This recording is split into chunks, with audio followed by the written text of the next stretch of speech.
Amém? Você tem alguma expectativa no seu coração hoje à noite? Você sabe muito bem que a palavra de Deus, ela exige expectativa. Sem expectativas a gente não recebe aquilo que o Senhor quer ministrar na nossa vida. A fé, ela sempre é acompanhada de expectativas do que eu espero, quero, desejo que Deus realize na minha vida da parte dele, em nome de Jesus. Eu tenho bastante expectativa com aquilo que o Senhor tem falado ao meu coração por meio dessas ministrações que eu particularmente tenho feito aos irmãos e tenho recebido em minha casa, né? Eu e a Marli de vez em quando conversamos sobre esses assuntos que Deus tem trazido ao nosso coração com respeito ao nosso relacionamento com o Espírito de Deus, a nossa intimidade com o Senhor, o nosso relacionamento com Ele. E eu queria novamente avançar. Essa será a 5ª mensagem neste assunto que eu quero ministrar ao coração de vocês.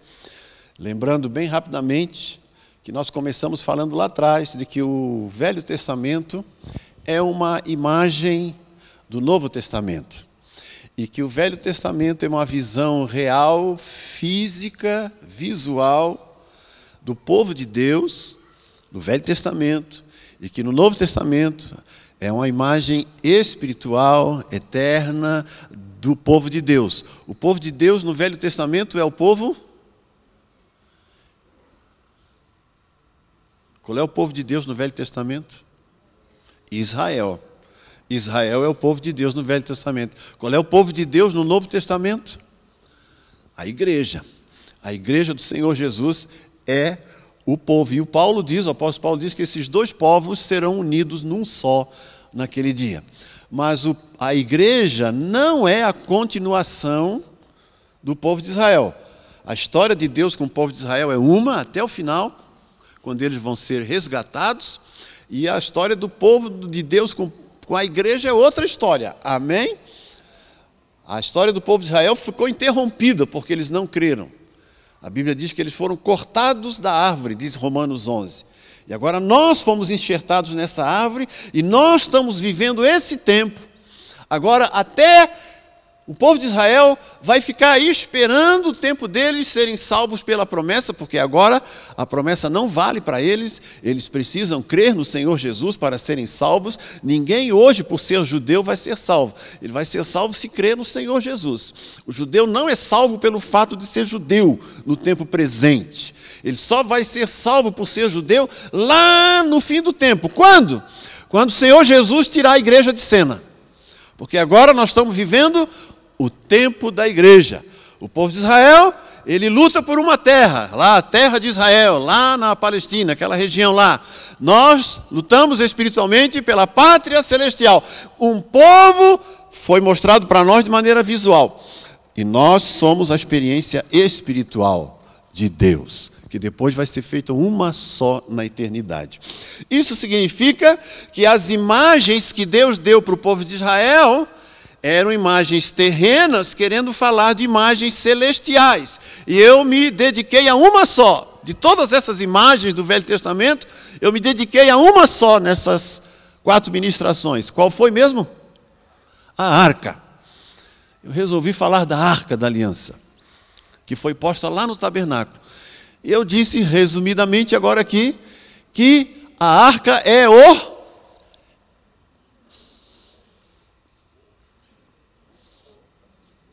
A arca, no Velho Testamento, é a arca, feita de ouro, bonita, com os arcanjos em cima. No Novo Testamento, a arca é quem? O Espírito Santo. O Espírito Santo. Portanto, se Ele é o Espírito Santo, nós somos o tabernáculo. Não é verdade? 1 Coríntios capítulo 3 e capítulo 6, eu citei. Nós somos o tabernáculo do Senhor. A Bíblia insiste em dizer isso. Então, aonde habita, a arca do Senhor habitava lá dentro daquele tabernáculo, depois do templo em Jerusalém, mas hoje ela habita onde? Dentro de nós, que é o Espírito Santo. Assim como Deus queria que o povo de Israel tivesse um relacionamento com a arca, porque a arca simbolizava a presença de Deus. A presença de Deus não estava em todo Israel. A presença de Deus não estava em cada cidade, em cada lugar, em cada vilarejo. Não. Você vai ler lá no Velho Testamento que Deus disse: colocarei a minha presença no tabernáculo, aonde ele for erigido. Então, aonde o tabernáculo ia a presença de Deus. Por isso ela foi colocada depois no templo de Salomão, aonde? Em Jerusalém. Jerusalém era o lugar da presença de Deus. Deus disse que iria fazer de nós o seu templo. Deus bota a arca no templo. Nós somos o tabernáculo do Senhor. Quando é que nós nos tornamos o tabernáculo do Senhor? Quando nós cremos em Jesus.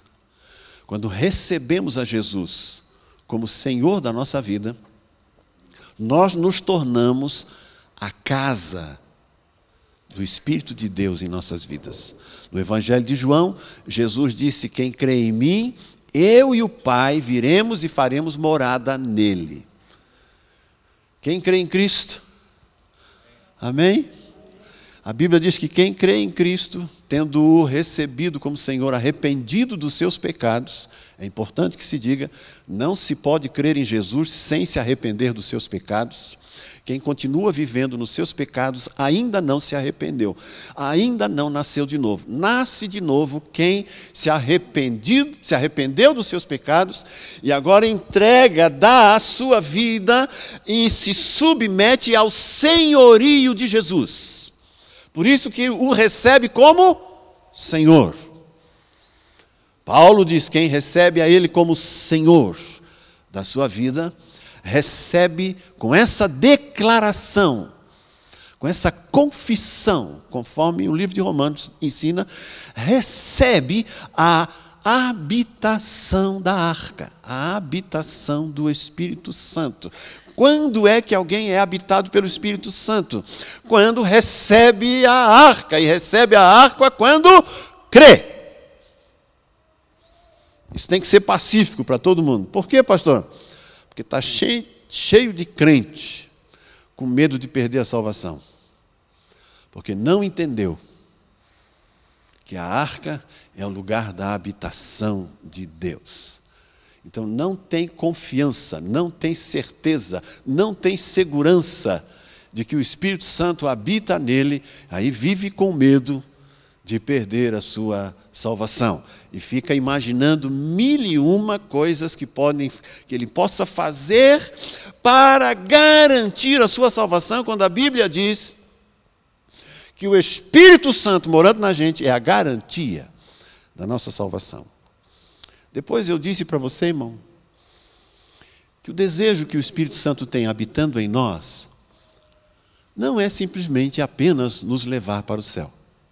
Esse é o destino final, nos levar para a casa eterna. Nós aguardamos o Salvador, nós aguardamos a cidade eterna, nós aguardamos a Nova Jerusalém, nós aguardamos a volta de Jesus. Isso tudo está escrito na Escritura e tudo isso é garantido pela presença do Espírito Santo na nossa vida. Aleluia! Mas a pergunta que eu tentei responder com você foi: é só isso? O que mais o Espírito Santo quer conosco? Aí nós falamos que o Espírito Santo deseja basicamente, além de nos garantir a salvação, ele deseja basicamente realizar 3 obras na nossa vida. 3 obras que estão baseadas no que estava dentro da arca. Estava dentro da arca, lá no deserto e depois lá em Jerusalém. As tábuas da lei, o maná e a vara de Arão que floresceu. Eu mencionei que o Espírito Santo, agora em nós, deseja que nós sejamos dirigidos por Ele, por meio da Sua palavra. Ele deseja que nós aprendamos a confiar no sustento dEle para a nossa jornada e que nós aprendamos a entender que há propósito de Deus para a vida de todo mundo. Então o Espírito Santo quer dar direção, sustento e propósito para a vida de todos nós. Você não está aí vivendo a sua vida para aguardar o dia que Jesus vem buscar você. Há um propósito em você. Há um propósito no seu casamento. Há um propósito na sua família. Há um propósito na sua jornada. Deus deseja realizar isso por meio do Espírito Santo. O Espírito Santo trabalha dentro de mim e de você para realizar isso. Eu vou repetir, o Espírito Santo está aí, dentro de você e de mim, muitas vezes, como diz o apóstolo Paulo nos Romanos, capítulo 8, muitas vezes gemendo diante de Deus para fazer cumprir o desejo que Deus tem para conosco, por meio da ação do Espírito Santo dentro de você. Depois eu disse que por causa disso, o Espírito Santo deseja se relacionar. Que a presença de Deus é uma presença relacional. Você foi chamado a se relacionar com Ele, assim como Ele quer relacionar-se com você. Aí eu falei das duas portas, você lembra? Tem uma porta pela qual você, no seu coração, você abriu para Jesus entrar. Ele entrou na sua vida. Quando você abriu essa porta para Ele, Ele veio. Agora Ele está no templo. Ele veio. E agora Ele diz dentro desse templo, agora venha você para dentro desse templo que é você aqui, ó, para ter comunhão e relacionamento comigo. Então, o relacionamento com o Espírito Santo não é nada fora de nós, é algo dentro de nós. Aleluia! Você entendeu isso, irmão? Você entendeu isso, irmão? Tem um monte de gente ainda querendo se relacionar com o Espírito Santo, que nem no Velho Testamento, por fora. Ele acha que vir à igreja é uma coisa boa para se relacionar com o Espírito Santo. Ele acha que praticar determinadas virtudes ou doutrinas ou atos religiosos ou participar de coisas, ele vai estar agradando o Espírito Santo. Isso não funciona. Isso não funciona, irmão. Pessoas religiosas podem tropeçar, cair, pecar, se desviar como qualquer outra pessoa, porque as coisas religiosas, as exteriores, isso era coisa do Velho Testamento. Não resolve a nossa vida. A nossa vida só se resolve quando a gente aprende a olhar para dentro. As coisas no Velho Testamento, no povo de Israel, eram feitas por fora, exteriores. Quando Deus mostra uma guerra lá do povo de Israel contra um povo lá da Palestina, daquela região, uma guerra, uma luta, no Novo Testamento, Deus está falando de coisas interiores, não está falando de guerra, não é para eu brigar com ninguém. Não é para eu levantar arma e revólver e matar as pessoas, os meus inimigos, os meus opositores. Isso é no Velho Testamento. No Novo Testamento, o apóstolo Paulo diz, em 2 Coríntios, no capítulo 10, ele diz que as nossas armas não são humanas. Então, irmão, eu e você precisamos compreender que nós temos um chamado para viver com o Espírito Santo dentro da gente, dentro da gente, dentro da gente, não é fora.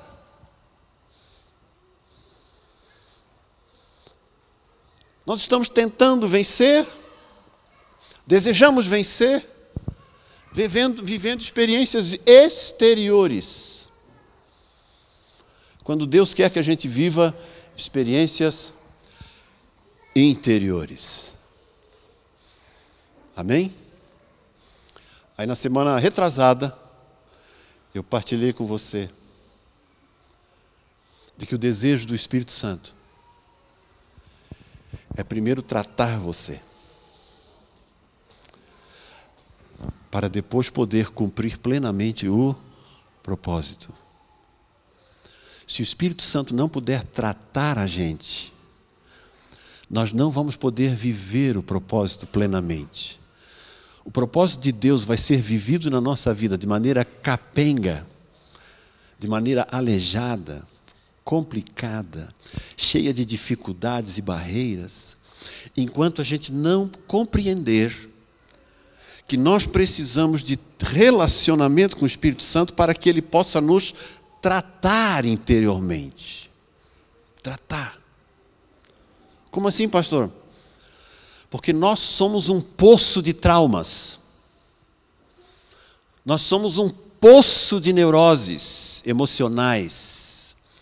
Nós somos um poço de problemas interiores na nossa alma. A nossa alma, desde que a gente foi concebido, irmão, entenda isso, desde que nós fomos concebidos no ventre da nossa mãe, a nossa alma passou a ser influência de todo tipo de dificuldade, todo tipo de problema, todo tipo de dores, de angústias, de lutas. E quando a gente chega para Jesus, a gente chega com tudo isso. A gente chega quebrado, arrebentado, cheio de coisas dentro da gente. E o Espírito Santo está dizendo assim para mim e para você: deixa eu tratar isso aí, gente. Eu preciso tratar isso dentro de você. Se eu não tratar isso dentro de você, você nunca vai me servir, produzir, realizar plenamente aquilo que eu planejei para você. Então nós muitas vezes queremos realizar as coisas de Deus sem permitir que Ele nos trate. E a gente vive crises de relacionamento com os outros, a gente vive crises de identidade, a gente vive crises no casamento, a gente vive problemas de toda ordem, a gente vive se bicando, a gente vive se estranhando, a gente vive vivendo tensões e problemas de toda ordem, é no trabalho, é no emprego, é em casa, é na igreja, é na rua, é no trânsito. O tempo todo a nossa alma está em reviravolta.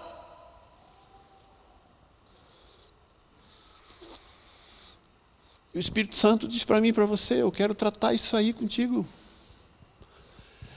Deixa eu mexer nesse negócio. Porque se eu mexer nessas áreas da sua vida, você vai poder andar comigo e me servir de maneira muito mais profunda. Porque se eu não puder, diz o Senhor, se eu não puder mexer nessas áreas da sua vida, você nunca vai construir um alicerce firme para poder andar comigo. Se você não puder construir um alicerce firme para andar comigo, você sempre vai sofrer e titubear. Você sempre vai ficar entre dois caminhos. Você sempre vai duvidar. Você sempre vai pestanejar. Você sempre vai gerar no seu coração situações que podem levar você a desistir, a desanimar, a se afastar, a não andar, a não avançar. Por quê? Porque a sua alma precisa de alicerce. Muitos dos problemas que você tem na sua família não são culpa dos outros, são responsabilidade sua, é minha. Muitos problemas que eu vivo dentro de casa são resultados daquilo que eu sou, não do que o outro é. Mas a gente, muitas vezes, na maioria das vezes, a gente quer resolver as situações nossas todas porque a gente descobre no outro um problema. O meu problema é o outro. O meu casamento está com problema por causa do fulano, não por causa de mim. O meu relacionamento está quebrado, está vivendo isso e aquilo, é por causa do outro, não por causa de mim.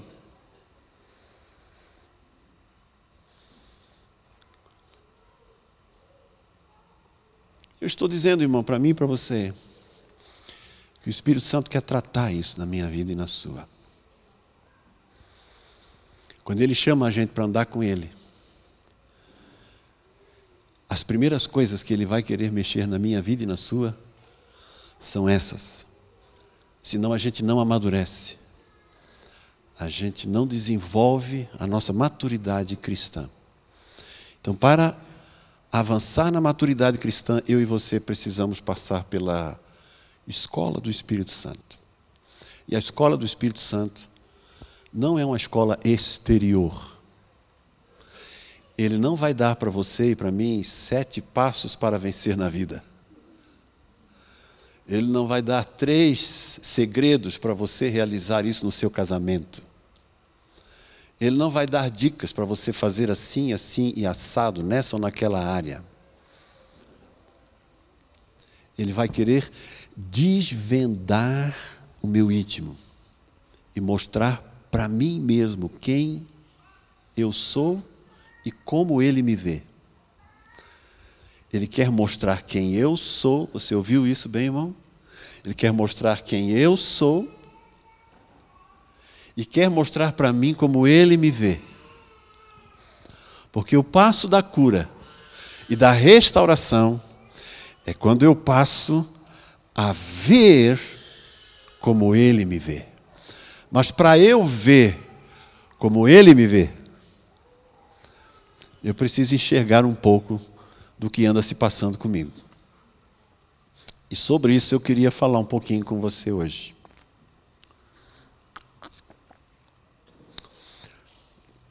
Na última mensagem, eu mencionei que todos os traumas, dramas e dificuldades que a gente vive na vida adulta, a maioria deles foi formado na infância. Você lembra disso?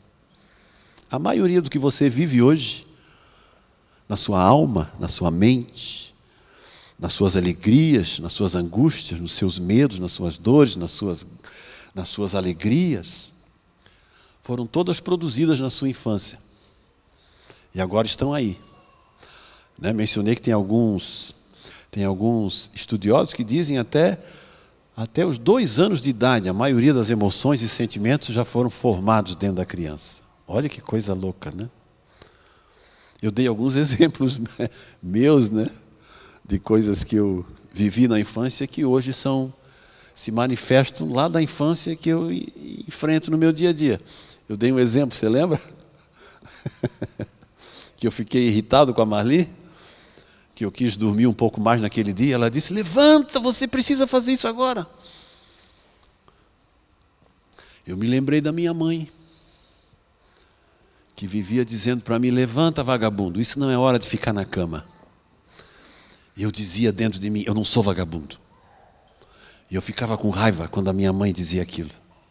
E eu fiquei com raiva quando a Marli disse. Eu já poderia ficar ofendido, E levantar da cama e dizer assim: Marli, você me ofendeu. Você tem que pedir perdão para mim porque você me ofendeu. Ela não me ofendeu coisa nenhuma. Eu simplesmente estava trazendo à tona um trauma da minha infância. Ela não estava me ofendendo. Ela não falou com ofensa.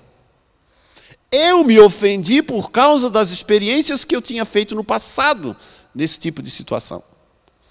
E aí, quem não entende isso, daqui a pouco está brigando. Está brigando com o outro, porque o que o outro fez para mim, porque eu não julguei as minhas emoções e os meus sentimentos. Eu li alguns autores cristãos nessa área, e eu queria relatar para você, e nós vamos conversar um pouco melhor mais para frente sobre isso, mas eu queria relatar para você 8 áreas que Deus precisa tratar na nossa vida. Vida o quê? Interior. Que não tem nada a ver com os outros. Tem a ver comigo. Tem nada a ver com o meu casamento, com a minha família, com o meu relacionamento. Não tem nada a ver, tem a ver comigo. Porque eu não posso culpar o meu pai, a minha mãe, por aquilo que eu vivi. Eu já disse aqui numa pregação, não sei se você lembra, que nós devemos perdoar os nossos pais por aquilo que eles impuseram a gente. Eu e a Marli, particularmente, já pedimos perdão para os nossos filhos por coisas que a gente descobriu que nós fizemos e que provocou na alma deles sentimentos que não precisaria. Disse: olha, nos perdoe. Nos perdoe. E aí, mais ou menos, a gente disse assim: agora te vira para tratar isso aí.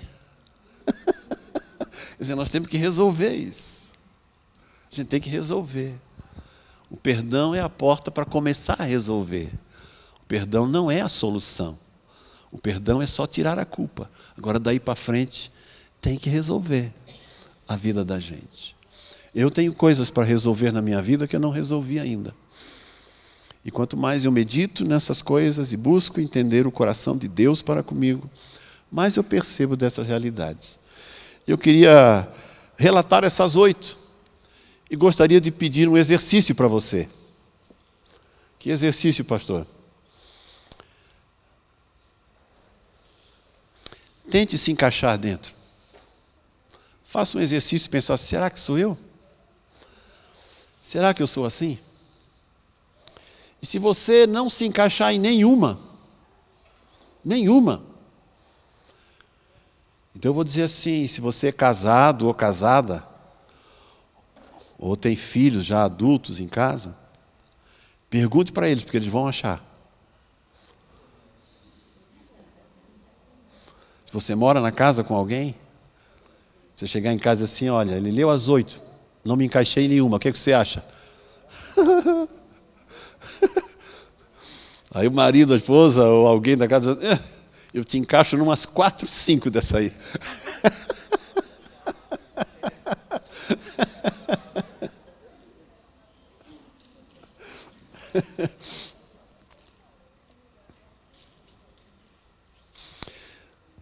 Esses irmãos que estudam isso, eles chamam isso de neurose.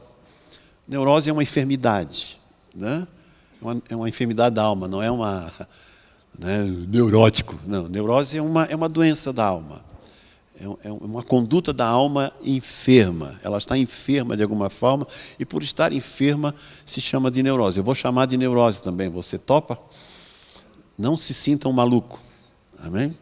Não estou chamando você de doido, nem de doida. Só estou dizendo que isso tem na minha alma e tem na sua. Numa em maior medida, em outra menor medida. Mas por que eu quero relatar isso? Porque essas neuroses, elas basicamente norteiam a nossa vida. A gente vive por elas sem perceber. A gente vive por elas sem perceber. Vou falar, não é por ordem de importância, só por ordem de colocação. Primeiro, irmãos, a neurose da rejeição. Pessoas que se sentem rejeitados. Eles têm um medo constante de não serem aceitos. Têm um medo constante de não serem valorizados, um medo constante de não serem amados. É uma neurose de rejeição. Essas pessoas normalmente, eu vou falar um pouco rápido, né? Essas pessoas normalmente desenvolvem um comportamento ansioso, porque elas têm sempre necessidade de ser aprovada pelos outros. Elas precisam que os outros digam que ela é bacana. Ela precisa que os outros digam que ela fez um trabalho legal. Elas precisam que o outro bata nas costas e digam, você é uma pessoa sensacional. Aí ela sai toda eufórica e alegre, né? Ela tende, por causa disso, a se tornar uma pessoa muito submissa, faz tudo que os outros querem. É o tipo da pessoa, pode pedir o que quiser, ele faz sempre. Por quê? Porque ele quer ser aceito. Então você faz tudo para todo mundo. Não é que ele é tão amoroso, assim, com o coração cheio de vontade de servir. Não, é que ele se sente rejeitado. Então, para não ser rejeitado, qualquer coisa que pedir, ele faz. E ele quer que a pessoa diga, que bacana. Foi muito bom o que você fez. É comum em pessoas que sofrem rejeição, elas se sentirem facilmente, por exemplo, sendo prejudicadas por bullying. A pessoa que tem rejeição, qualquer brincadeira é bullying. Qualquer situação é bullying. Qualquer piadinha ou coisa que se faz para ele é bullying. E logo já, que nem você já viu aquelas aranhas caranguejeiras, quando ficam aquadas, elas levantam as patas da frente assim e já ficam na defesa, né? Por quê? Porque se sentem rejeitadas. A pessoa que tem essa rejeição, a frase que caracterize mais ela diz assim, eu sinto que se eu for quem realmente eu sou, ninguém vai me amar. Se eu me parecer para os outros como eu sou, ninguém vai gostar de mim. Então eu invento personalidades para agradar as pessoas. Porque o meu objetivo é agradar as pessoas, porque eu não me sinto realizado comigo mesmo. Eu só sinto um certo prazer em mim quando eu percebo que os outros me aceitam. E para eu ser aceito, eu faço o que for para que as pessoas digam que eu sou, legal. Tem alguém assim? Pergunta para a tua esposa, isso mesmo. Tem também a neurose da culpa.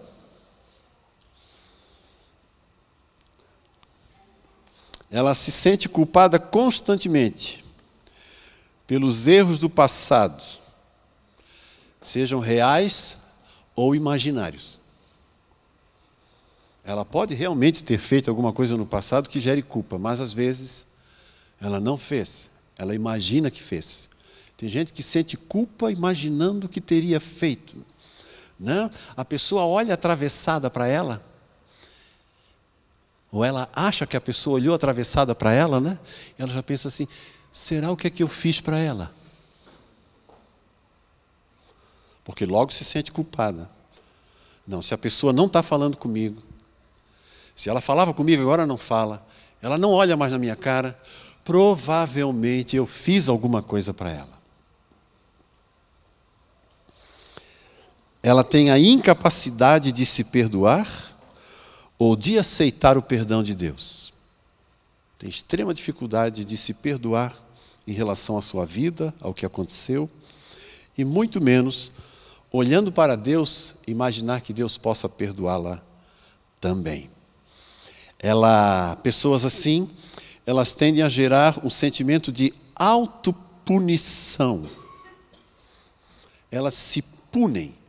Procuram fazer coisas difíceis, fazem coisas que não gostam, correm atrás de realizar tarefas que são pesarosas para elas, aceitam desafios que não queriam aceitar, porque é uma forma de se autopunir. E quando fazem, dizem assim,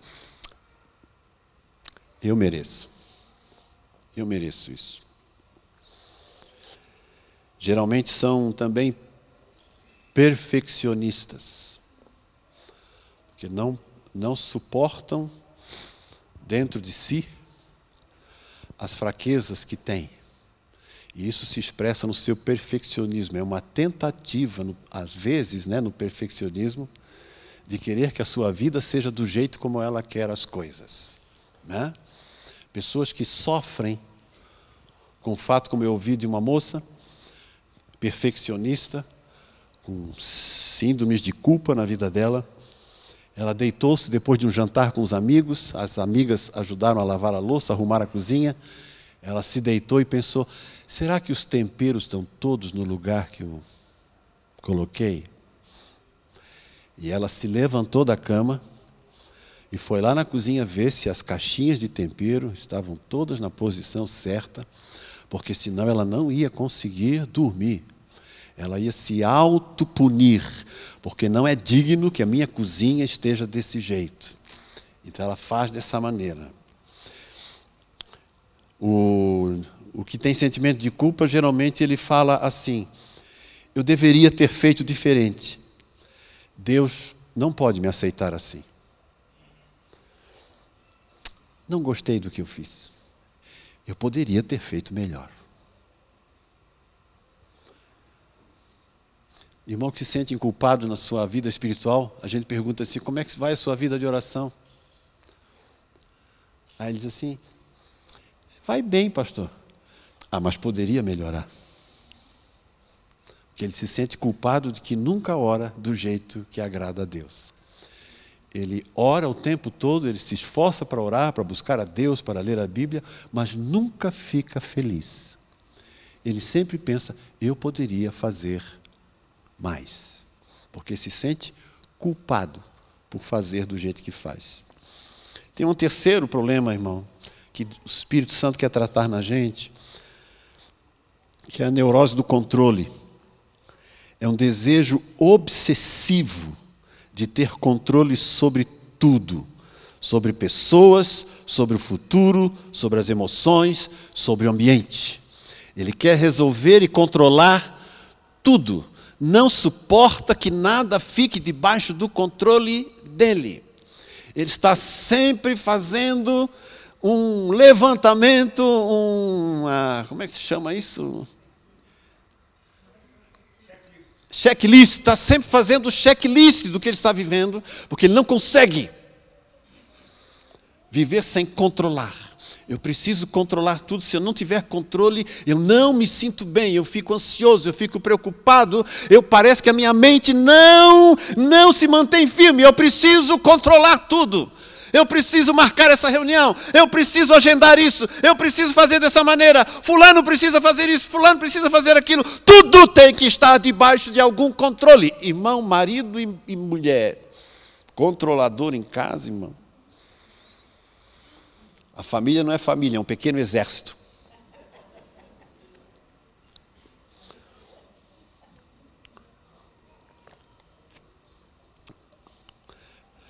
Chega no final da tarde, fulano botou o lixo, fulano limpou o banheiro, fulano comprou isso, fulano foi aquilo, fulano tem que fazer o checklist para ver se está tudo ok. Necessidade de controle. Ansiedade crônica, rigidez emocionais e muitas frustrações.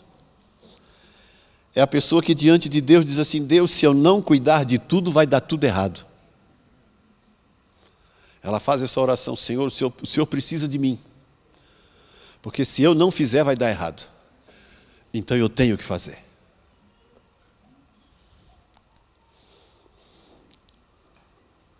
A quarta é a neurose do medo. A pessoa tem um medo exagerado diante da vida, diante do futuro, diante da morte, diante de alguma perda.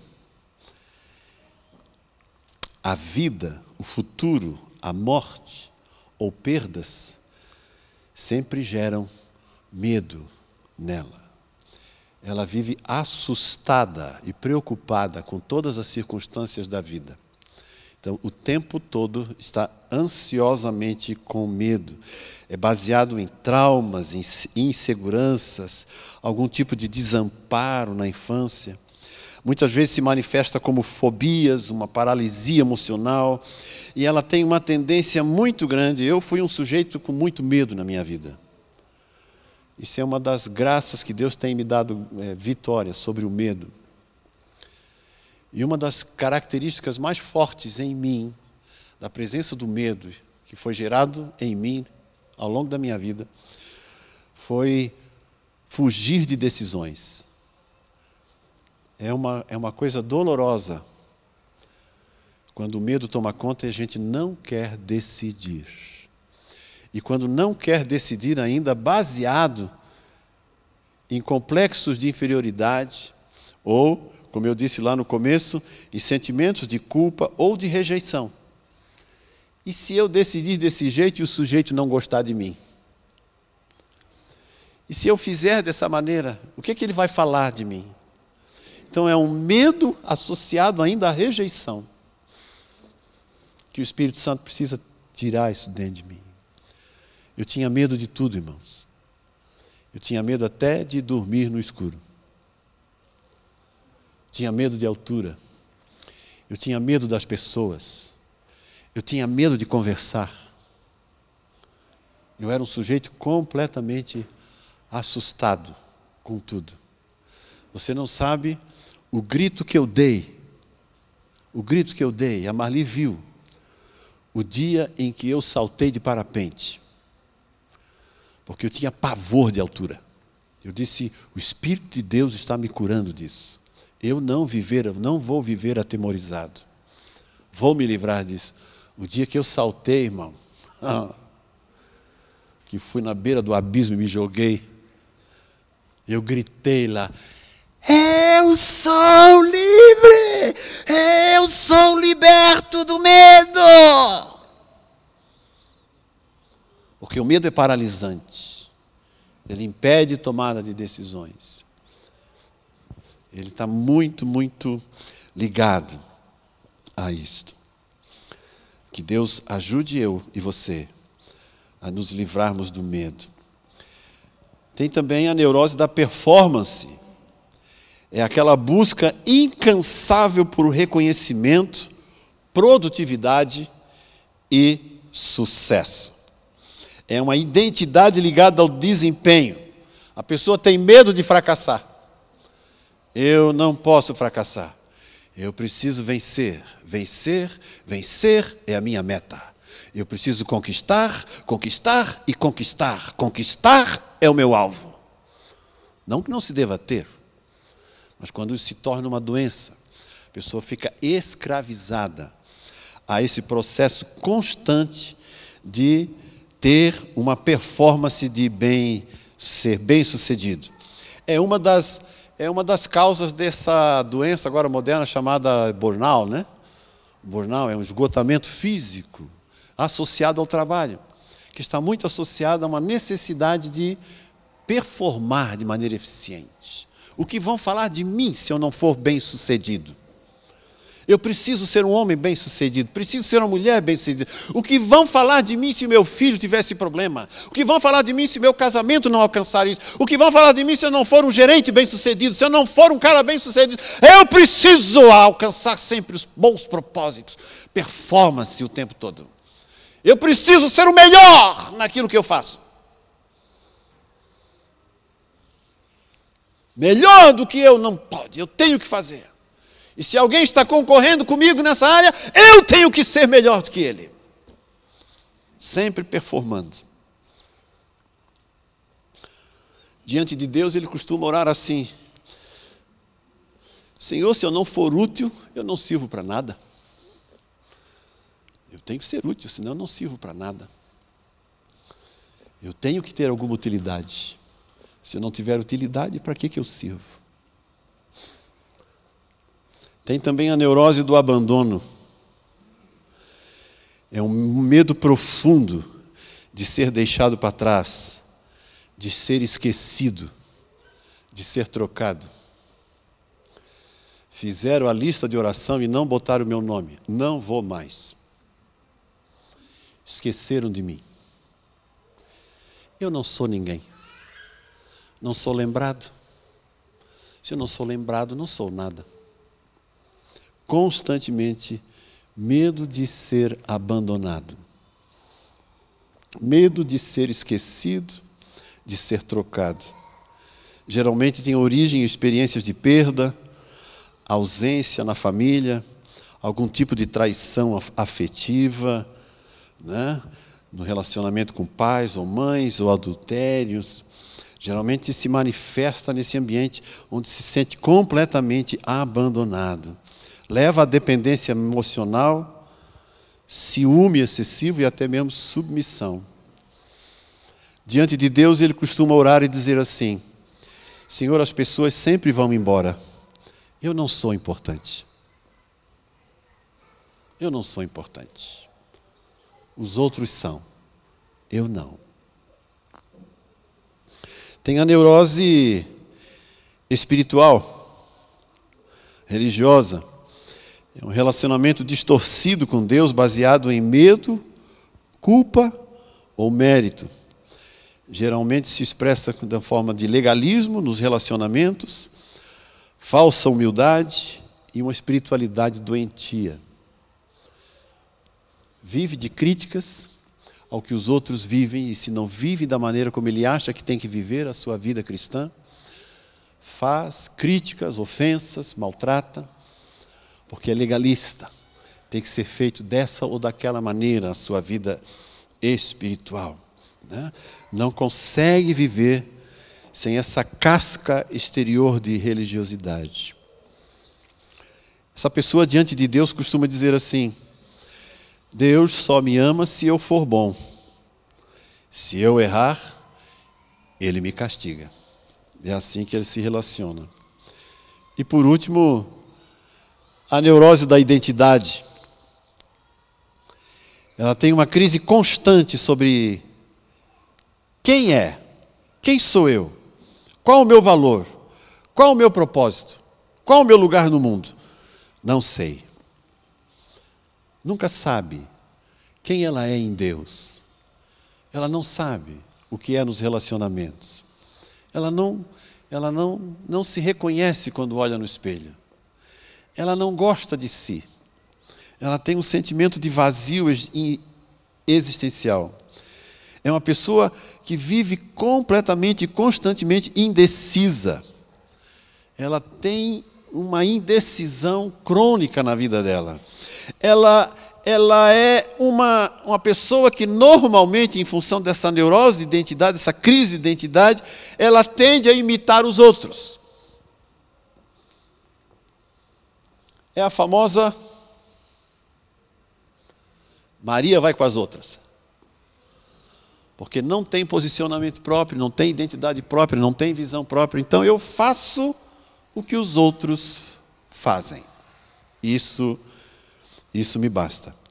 Normalmente essa pessoa diz: eu não sei quem eu sou. Se eu não sei qual é o meu papel, eu não sei qual é o meu trabalho, eu não sei qual é o meu lugar. Eu não sei o que é que eu estou fazendo aqui nessa igreja, eu não sei o que eu estou fazendo nessa família, eu não sei o que eu estou fazendo nessa cidade, eu não sei por que eu estou trabalhando no que eu trabalho. Não sei.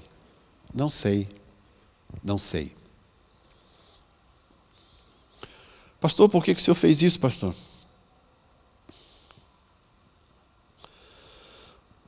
Porque, irmãos, eu creio que essas são as áreas da vida que o Espírito Santo precisa trabalhar com a gente. Que se a gente compreender essas realidades dentro de nós, nós damos um salto para o futuro. Nós damos um salto extraordinário. Porque a gente começa a perceber a maneira graciosa como o Espírito Santo deseja trabalhar na nossa vida. Eu quero terminar lendo para vocês uma palavra que o apóstolo Paulo diz em Romanos 12.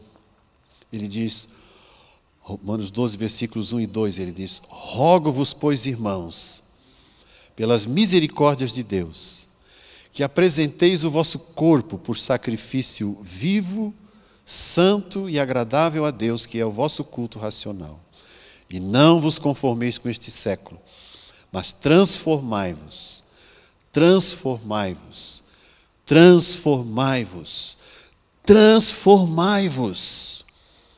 pela renovação da vossa mente,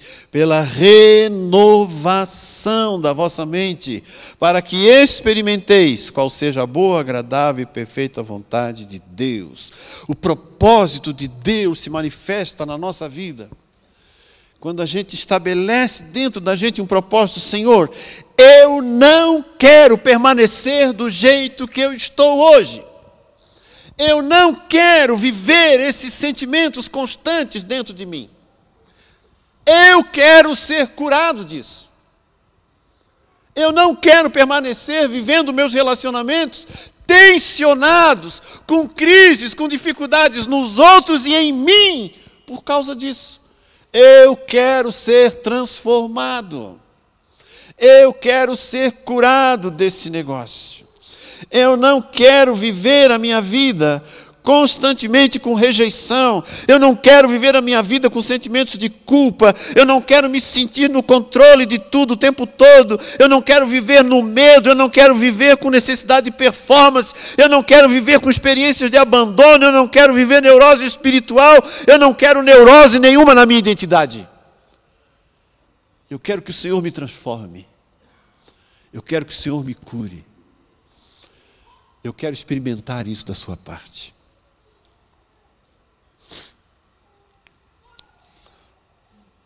Como eu posso fazer isso, pastor?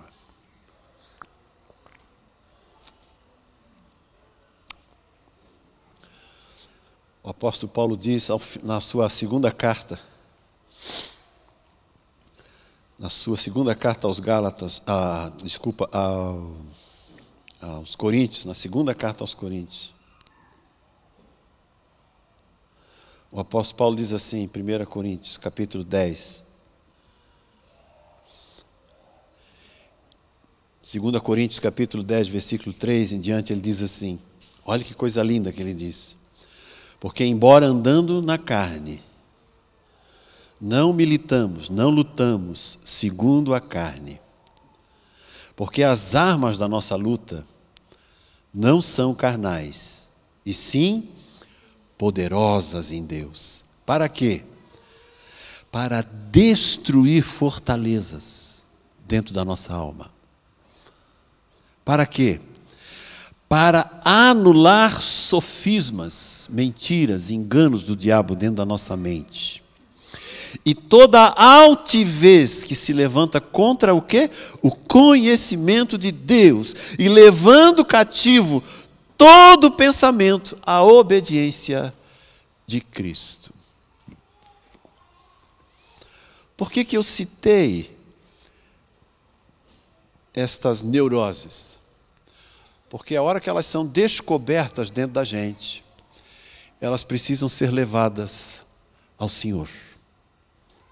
Elas precisam ser levadas para Ele. Entregues para Ele. Ele fala de levar cativo, amarrado, esses pensamentos. Eles não podem viver livres dentro de você e de mim. Eles não podem. Essas 8 áreas que eu mencionei na minha vida e na sua, elas não podem fluir livremente dentro de nós. Elas não têm esse direito. Elas nos destroem. E o Espírito Santo quer construir em nós. Há traumas, há dores, há angústias, há dificuldades dentro de mim e de você que se tornaram fortalezas, que precisam ser derrubadas pelo poder do Espírito Santo, que precisam ser destruídas dentro de mim, para que o propósito de Deus possa fluir livremente dentro da gente. O propósito do Espírito Santo é cura. É cura dentro de você e de mim. É cura. E eu disse nessas 5 pregações que a cura acontece na comunhão com Ele. Então eu preciso falar disso com Ele. Eu preciso dizer para Ele que eu tenho medo. Eu preciso dizer para Ele que eu tenho controle, que eu tenho mania de performance, que eu sou inseguro. Eu preciso dizer para Ele o que aconteceu e como é que eu vivo. Eu preciso falar dos meus dramas e dificuldades. Como é que eu descubro isso? Eu descubro essas coisas no relacionamento. É quando eu me relaciono com a minha esposa, com meu marido, com os meus filhos, com meus pais, com meus amigos, com meus irmãos na igreja. É nesses lugares, na escola, no trabalho, é nesses lugares que essas neuroses aparecem. O Espírito Santo não vai dizer para você, você está lá sentado orando, eu quero falar com você hoje sobre a sua neurose de rejeição. Ele não vai fazer isso. Ele vai permitir, então abra os olhos espirituais para nos seus relacionamentos você perceber isso. Por que eu fiquei chateado? Por que eu fiquei ofendido? Por que eu estou magoado? Por que eu estou ressentido? Por que eu quero ir embora? Por que eu quero ficar? Por que eu estou nervoso? Por que eu estou com raiva? Por que eu estou alterado? Por que eu estou assim ou assado? Eu preciso descobrir isso e me confrontar com isso, para poder Deus mesmo tratar isso dentro de mim. E por fim, eu queria dizer que o pastor Wagner, a pastora Mara, eu, a pastora Marli, diversos líderes aqui em quem você possa confiar, o Vitor, a Fernanda, pastores aqui entre nós também. Se você acredita que nós podemos ajudar, nós queremos dizer, marque hora com a gente. Pastor, o que o senhor falou naquele dia lá, eu tenho percebido isso muito na minha vida. Eu queria tratar isso. Marque hora com a gente. Nós queremos conversar sobre isso e orar sobre isso com você. Nós queremos ajudar você a caminhar com o Espírito Santo. A gente ajudando um ao outro a vencer essas coisas na nossa vida. para que as coisas exteriores mudem. Tem muitos desentendimentos na sua vida que são fruto disso. Tem muitas coisas que você vive na sua casa, no seu trabalho, nos seus relacionamentos, que são frutos disso, que podem ser transformados, que podem ser mudados. Quando a gente identifica, a gente deve orar por isso. E talvez você não consiga orar sozinho sobre isso. Talvez seja difícil para você lidar em oração com essa situação. Conte com a gente como seu apoio. Há outros pastores e pastoras, a Demária, a Inês, que tanto podem nos ajudar aqui a caminhar com você e a vencer isso. Paulo diz que eles estavam habilitados a destruir fortalezas, a jogar por terra sofismas e levar pensamentos cativos à obediência do Senhor. Pois nós recebemos isso do Senhor Jesus para fazer isso com os irmãos. Eu quero ser liberto de todas essas áreas traumáticas da minha vida. E eu quero que você seja liberto dessas áreas traumáticas da sua vida, que tanto emperram, trancam, impedem a gente de viver o melhor que Deus tem para a vida de cada um de nós. Você não desejaria viver isso também? Com certeza eu sei que você deseja. Eu não sei se você se identificou, foi muito rápido o que eu mencionei aqui, mas eu imagino que você possa ter se identificado com alguma coisa como eu me identifiquei. E eu gostaria de orar por isso com você hoje à noite. Gostaria de invocar o nome do Senhor sobre você e desejar que você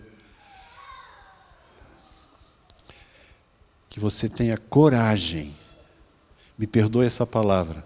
Não estou chamando você de covarde. Só estou dizendo que eu desejo que você tenha coragem de enfrentar a si mesmo.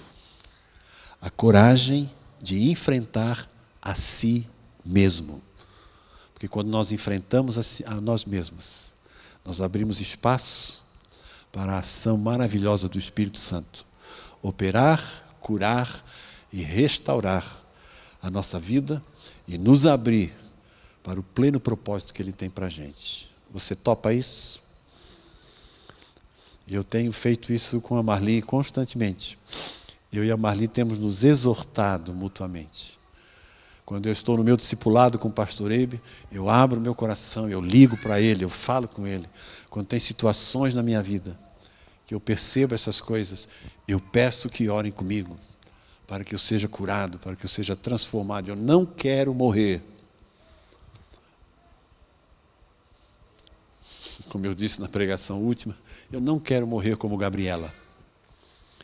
Eu nasci assim, eu cresci assim, eu vivi assim e eu vou morrer assim. Eu não quero. Eu quero me renovar no Senhor. Como diz a palavra, de glória em glória, de fé em fé, somos transformados pelo Senhor, a sua imagem. Eu desejo ficar mais parecido com o Senhor Jesus ao longo da minha vida. E eu sei que você deseja isso também. Portanto, vamos mutuamente, como ferro no ferro, transformarmos-nos para que o Senhor opere as suas bênçãos na nossa vida. Que Deus abençoe eu e você. Amém?